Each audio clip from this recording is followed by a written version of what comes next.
our mind from best in the world to best for the world. Make decisions intentional, to take decisions intentional, making decisions intentional.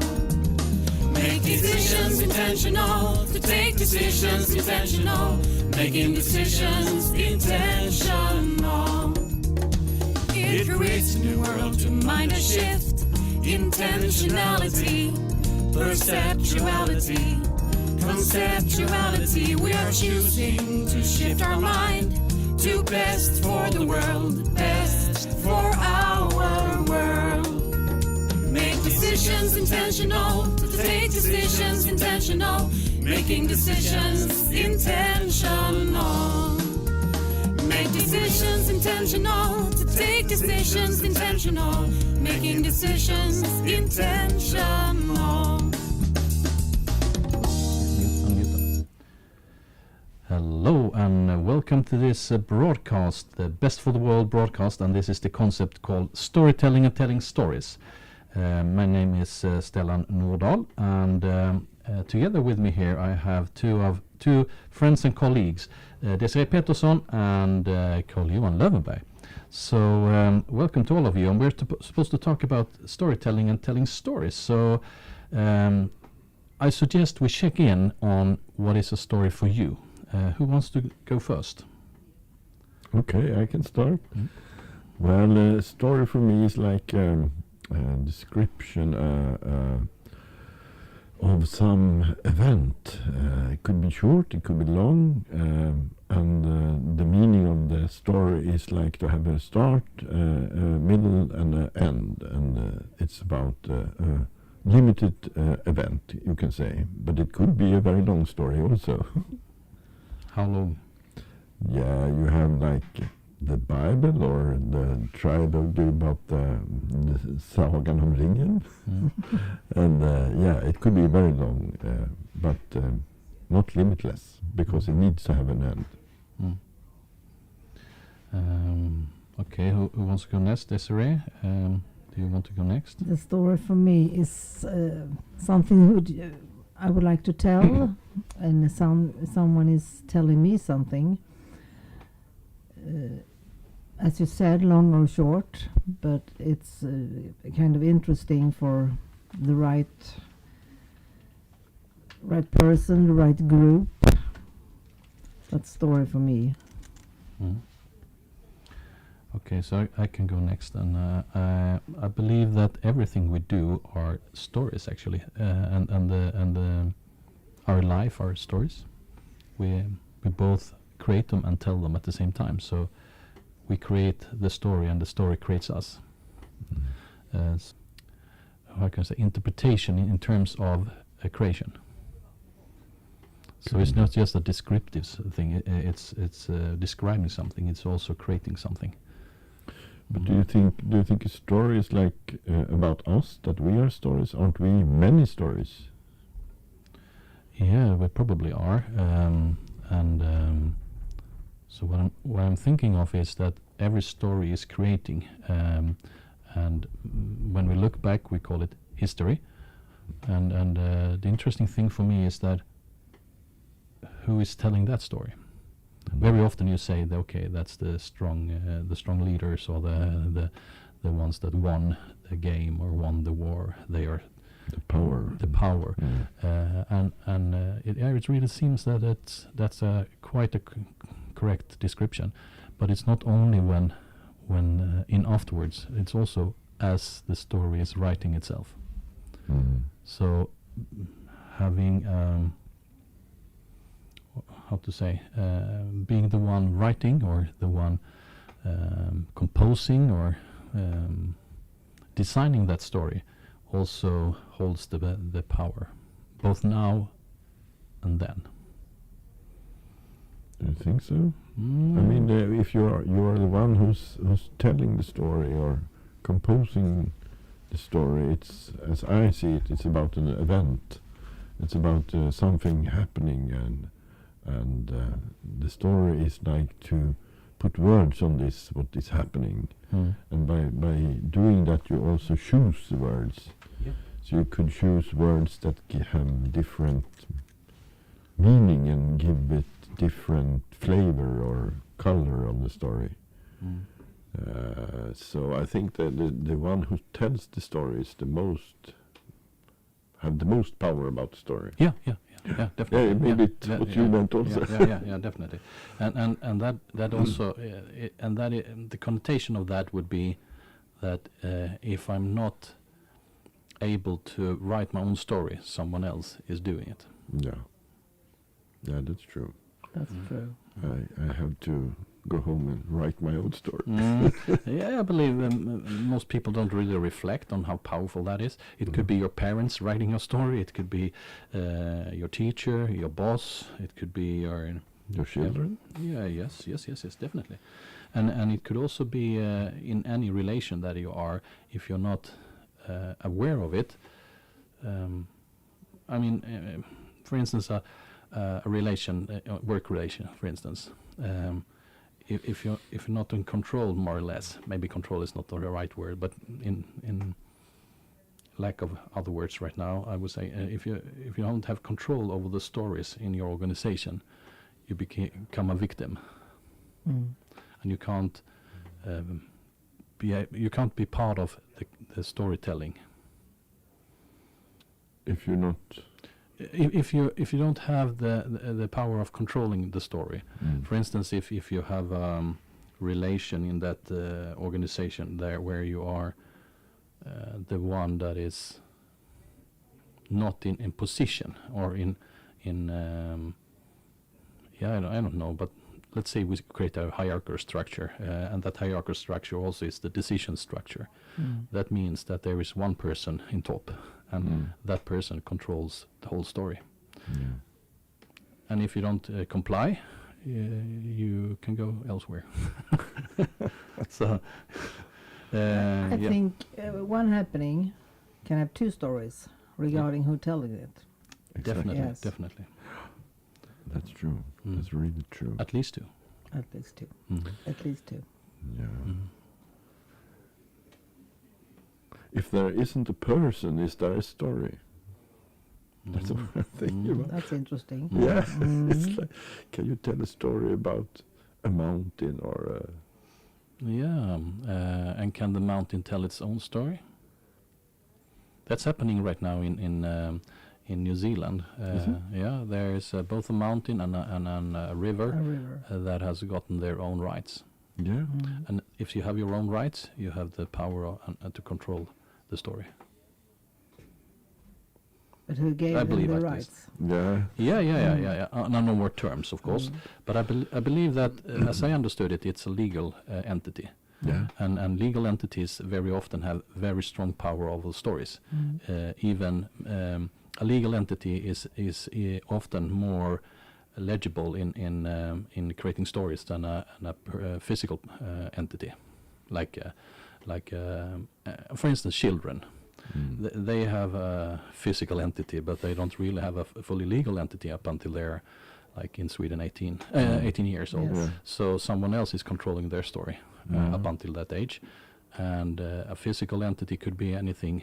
An ordinary mountain or river hasn't got their own rights, so someone else is creating the story. But as soon as that became a legal entity, I believe it's like any organization or any company or any.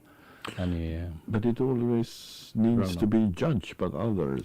Yes, we have a jurisdiction more or less to control the stories. Yeah. What stories are okay and what stories are not okay. But then it's someone judging. I mean, I'm thinking about when you talk about children, they don't have their story, and I also think about this position of power. I mean, people who don't have power, they can anyway tell a story. It could be any story. It doesn't mean that it has to be about them, but it could be about them. It could be, yeah. Okay, so you have a really interesting point there, because I've been thinking a lot of that it's not only the ability to create a story, it's also about the ability to tell the story. Yeah. So it's not just the story itself, it's also the storytelling, or telling the story. And if you have clear voice, so to speak, Yeah. then it's easier for Yeah. that story to emerge. Yeah. What I'm thinking of is like there are always ways, and history has shown us that there is Yeah. always a way forward. I'm thinking of Anne Frank, for instance, who was a That's child Yeah. and who had a very clear voice, and a voice that is, still up until today, this day, Yeah. a very clear voice. Yeah. Yeah. Stories has, in some way, they have their own power. They hold power, right? Yeah. Yeah. Mm. And what I'm thinking of is when we get aware and conscious about this, and we realize that stories create a world, we also have a responsibility Mm. on how we create those stories and how we tell them. For instance, earlier today, there was you were part of that conversation about brave leaders, Yes, Desiree, Absolutely. and you also talked about female leadership, and what I was thinking of when I listened into that conversation was that the predominant voice hasn't been that for a long time. For a woman. For women in Yes. general in the Western world. No. I can't speak for the whole world, but for the Western world, and for our civilization, it's like it's a patriarchal structure. It's a patriarchal way of working. It's a patriarchal leadership, and so on. So it's a patriarchal story, Yeah. and as long as it's not a both and, it's one-sided. It's many men who told the stories, Mm. and now it's the women's turn. Yeah. Yeah, and maybe together. Yes, absolutely. I believe in the both and principle instead of having an unnecessary opposition, because I really believe that there is like a unnecessary separation between the matriarchal and patriarchal ideas and I agree. systems and abilities and so on. Mm. And if you have that responsibility, you also have a responsibility. If you are aware that your story creates stuff, then you must realize, then you have to take responsibility for how that story is all both created, told, and received. And received also. Mm-hmm. How do you mean then? If I use my empathic abilities, I can think of what would Carl Johan think of when I say this. Yeah. And that is, I don't know if it's more species than you must have that extreme ability, but I believe that we have a extremely powerful, the empathy, I would say, is probably the most valuable ability we have as human beings, to be able to put ourselves in someone else's shoes. Mm. And that could also be, from my point of view, a future me, which means that I have a responsibility for putting myself into my own shoes in a future me, or a future world. Yeah. I mean, instead of talking about legacy concerning coming generations, we can use ourselves to have the empathic and empathy for empathic ability to put ourselves in that future we. Mm. How do we want to have an organization? How do we want to experience a relationship? How do we want to create the world?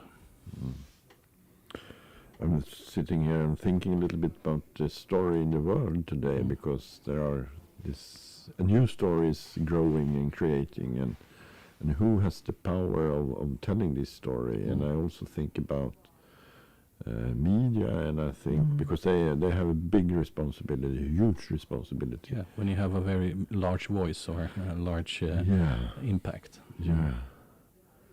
So the power maybe grows with the amount of listeners. Could it be like that? Yeah, I believe so. And a lot of people today are physical persons, what do you say, using that impact on a Yeah. day-to-day basis without taking that responsibility. No. Exactly. So it's quite an odd situation that we have created, actually. My thoughts are going to who's telling the truth. Mm. It's hard to decide. Yeah. But that's also an interesting thing, because I mean, a powerful story could be like a lie. Yes. Yes. It doesn't say. No. No. So that maybe is, but that's interesting. I mean, this guy we're thinking of, who is like DT, should they be? He's amazing of speaking and leaving messages all the time. And Yeah. lying. Yeah. And lie, or he doesn't care, No. as long as But They that- listen. that's an interesting situation here, because as soon as we give attention to that story, we also give it more power. Well, I mean, every media is like empowering him to this, because they are covering we what he also says. we also right now. What? Also we do that right now. Yeah, we do it also. Yeah, so for we sure. put attention, because this is, if the first step is to the ability to create the story, and the next is to the ability to tell the story, then this is the next step of it. The responsibility for how that story is received, and that is an attention that is given from that. I mean, we're right now putting our attention into that story, and I believe this is what we need to be aware of. But I wasn't just thinking about him. No. I was thinking about media. Yeah. Very particular, yeah. Yeah, that's also they're under pressure, and they write stories, and it's not always the fact is right as No, other absolutely. Yes. but there's another component here also, like what is the truth, and that's not always that easy to tell. No. It depends on which angle you have to something. What And who's purpose telling of- the story? Yeah, exactly. That's interesting.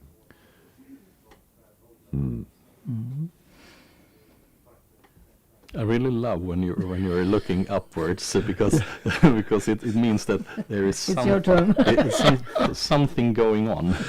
Yeah, my brain is working in Yeah. many directions at the same Yeah. time. Then I get quiet and look up. Same here.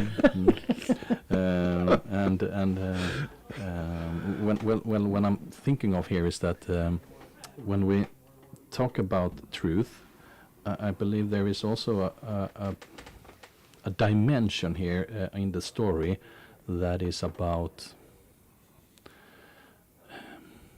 I mean, you said earlier, what is the truth and so on.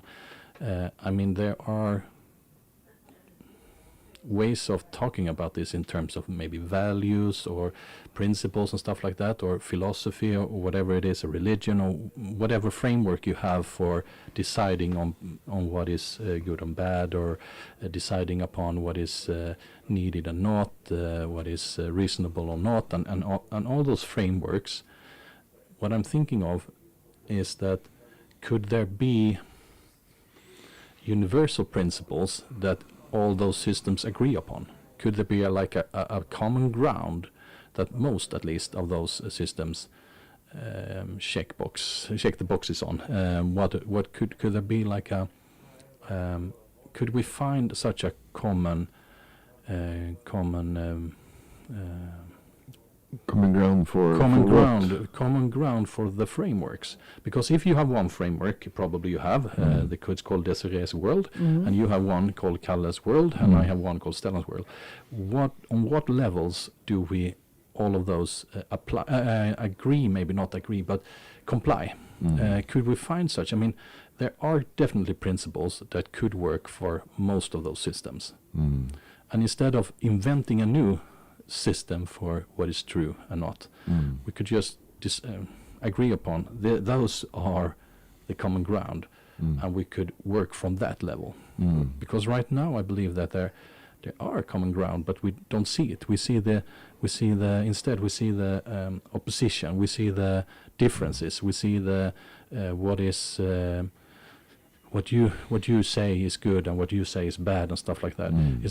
Instead of finding and maybe putting our attention into what is the common ground. That could I don't know, but I've been thinking a lot about this, and could that be a way forward? Yeah, that's very interesting, because I think the truth and what's considered the truth is it's a pattern. In some ways, in today's society, we have, for most part, agreed upon that science has this. They are searching for the reality of what's the real sort of real truth. Yeah, like in an objective way. Yeah, but there is also a framework. Yeah, exactly. That's a framework that we today is more or less agreed upon. But this is also touching into ideas, and I've been fascinated about ideas and idea history from ideas, how they are spreading around and affecting. It could be much more powerful than stories, or they are stories. I'm not sure of that. I mean, Marxism, for example, like Karl Marx and Friedrich Engels, they had lots of ideas, and it started to spread. But I think some of the ideas they had was interesting, and for me, truth in the meaning there is a kind of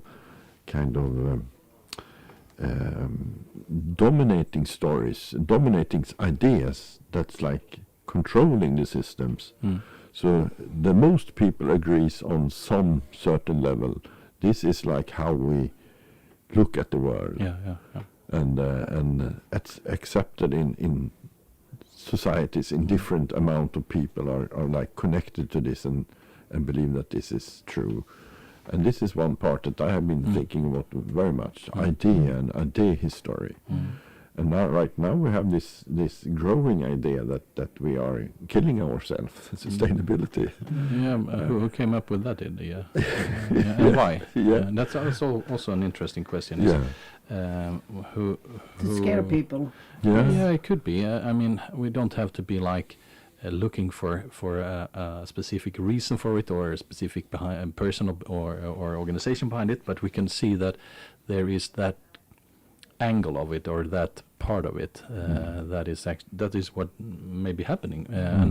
And again, just coming back to science, I believe science is a methodology. I'm a scientist myself, and it's not a belief system, but a lot of people use it as a belief system, and then it's a framework, and then you have this problem, because then it's just another framework, and then you could actually misuse it, because as it gets into a framework, you have that as a reason for your judgments and your again, who is judging and so on. Yes, as you said earlier.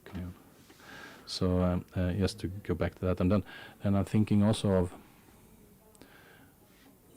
when we have a belief system, is that belief system willing to change its own fundamental assumptions, or are they set? Are the frameworks really frames that you can't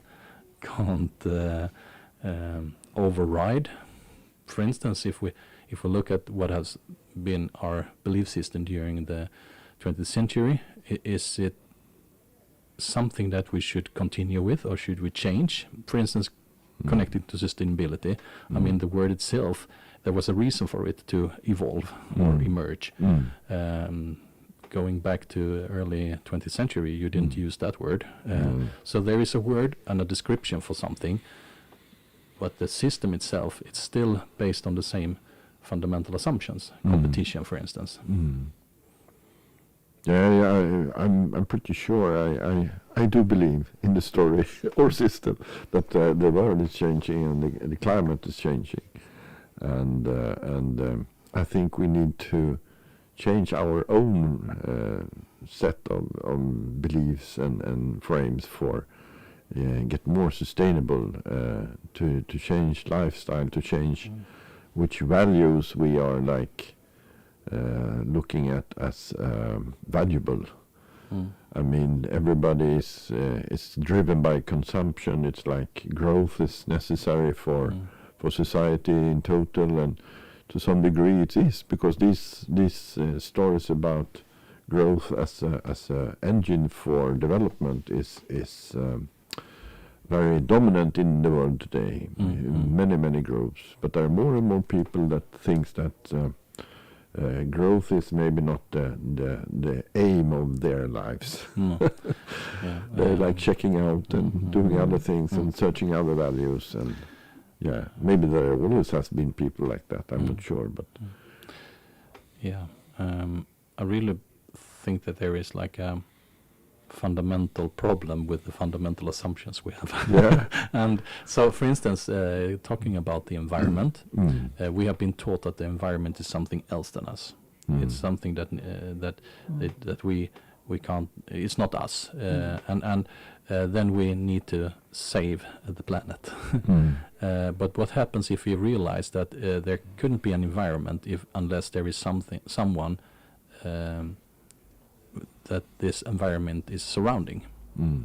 So you as an actor, as a subjective actor, or conscious agent, or whatever you can call yourself, is actually in that environment, and your impact on it is also the way that you can, for instance, if you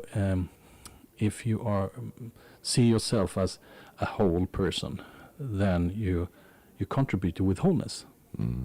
Or if you see yourself as a sustainable person, you contribute with sustainability. But as long as the story is that the environment is something else than us, then we have this. I mean, you can't solve the solution. You can't find the solution because you're outside it. You're not in the system. And very often you hear this, people saying, "Oh, it doesn't matter what I do because of the Chinese does that, or the Americans does this, or the neighbor doesn't do that, and we in Sweden we can't be the ones that." And I think of why not, as we are part of the system. Of course we contribute to it and have an impact. I think that's a very interesting thought. Like we are a part of the system. We are a whole. We are part of even universe. It's very big. But everybody has also, because of that kind of a responsibility to do the best of this role that you have been given. And an interesting thing is that very often when we talk about responsibility, it's reduced to shame, or reduced to you should have, you haven't done. It's reduced to it's someone's fault. Why didn't you, or why did you? Instead of thinking of responsibility as the ability to respond. It's an ability we have. And as long as we're seeing ourselves as part of the system, we can use that ability to respond. And very often you can hear like a politician or someone in a company or a company leader saying, "I take my responsibility and resign." And that's not responsible, because then you can't impact the system any longer. So you take away your ability to respond. So it's very odd. The whole terminology right now is like upside down. I like to stress the positive things when you start to behave more environmentally friendly, and there are too many stories telling about how bad it is to do things, as you say, connected with shame and so on. But I would like to like connect partly to the values today. Like there are positive things when you are sustainable. In some cases you can save money, and in some cases you can be more healthy. I mean, one thing is like the work life for today is like many people are stressed and are working too much because they must be more and more efficient, and you need to learn more and more, and it would if you think about it, it would be more nice if you could working in a more humanly way, more healthy way. I very often use the word when I design organizations and design projects and setups and so on. I use the word life affirming. I've also heard a term called human-centric. I believe it's great in many ways, but it's still only for humans. So life-affirming embraces all living creatures and also the system itself. So a lot of systems are living systems. For instance, an organization in itself is a living system. So if you have the life-affirming design, you can create life-affirming choices, and you can create life-affirming habits. So if you do something that is, for instance, there's a terminology right now called regenerative, which I believe is in that direction. It's something that is creating itself, and life is creating life. Yeah. And maybe that could be a way forward, as I think of it now. If we focus on the life affirming, I mean, what system, belief system or framework doesn't embrace the life affirmation? I guess there are, but not the predominant ones. Most religions and civilizations must have it, otherwise it will destruct themselves. Yeah, that's true. That's true. But it's interesting. I connect what you're saying to also this: what's right and wrong, and in it seems like we now are moving to, as a society as a whole, and maybe all the humanity, towards a thing that everybody has been longing after, and I think is the right way. It's like at the same time destroying our conditions to be living here on the planet. Yeah, it's not life affirming at all. No, exactly. And you can actually easily determine if it's life affirming or not. At least at some levels. Yeah. Maybe not in the specific case, but as in a general, I would say it's quite easy to say if a system or a design or a strategy or a principle is life affirming or not. Okay, so telling stories, creating stories, telling stories, and maybe the receiving of the stories. Okay, so what stories do we want to tell then?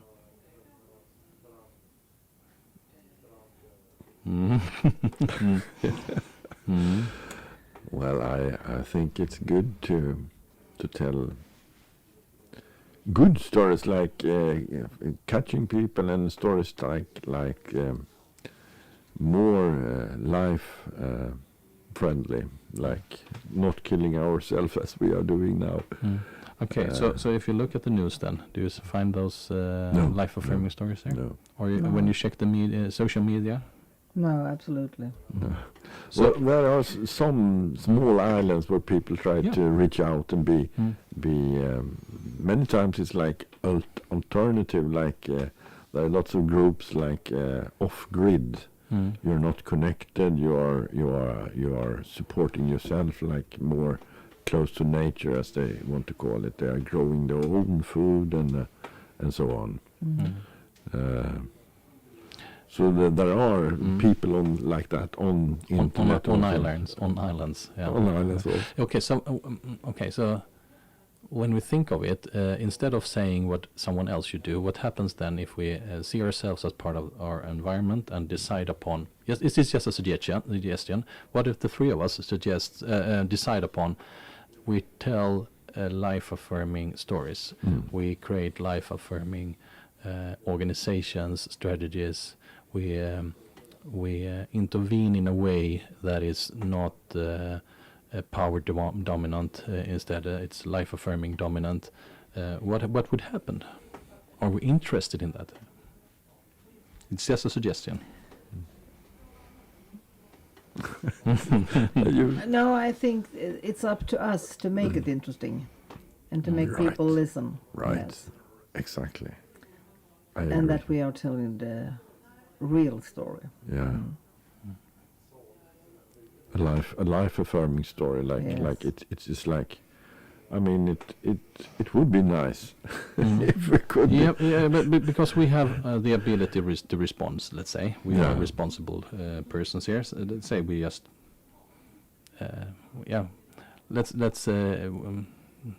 just say that we have that ability to respond, then we can get to choose telling life-affirming stories, and that also means that we need to explore what is life-affirming.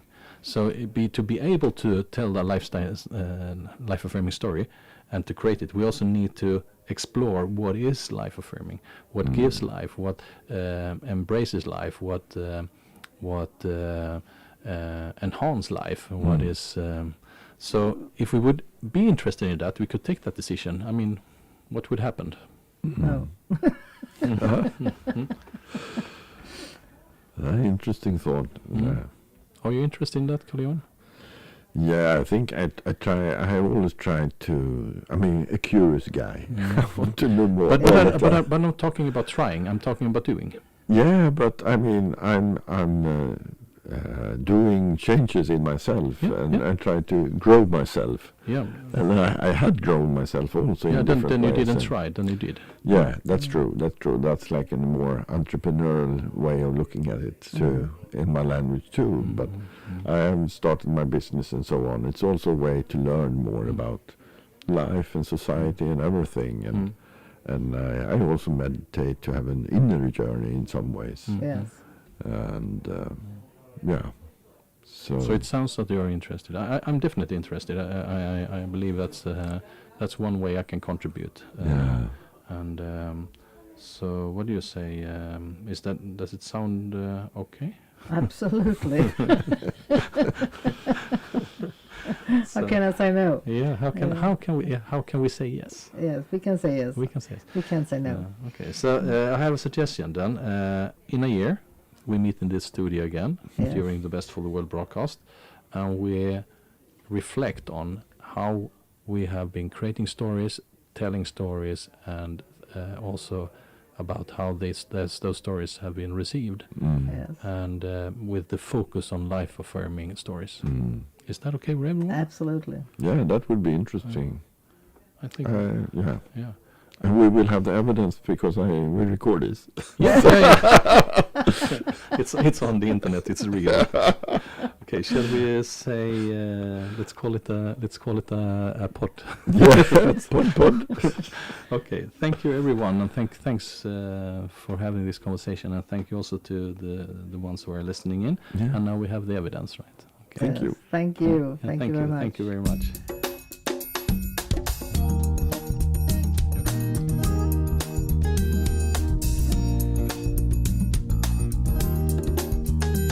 We are creating the world we're now living in. We are competing in. We are repeating in. We are believing in. It's time for us to shift our mind from best in the world to best for the world. Make decisions intentional, to take decisions intentional, making decisions intentional. Make decisions intentional, to take decisions intentional, making decisions intentional. It creates a new world to mind a shift, intentionality, perceptuality, conceptuality. We are choosing to shift our mind to best for the world, best for our world. Make decisions intentional, to take decisions intentional, making decisions intentional. Make decisions intentional, to take decisions intentional, making decisions intentional.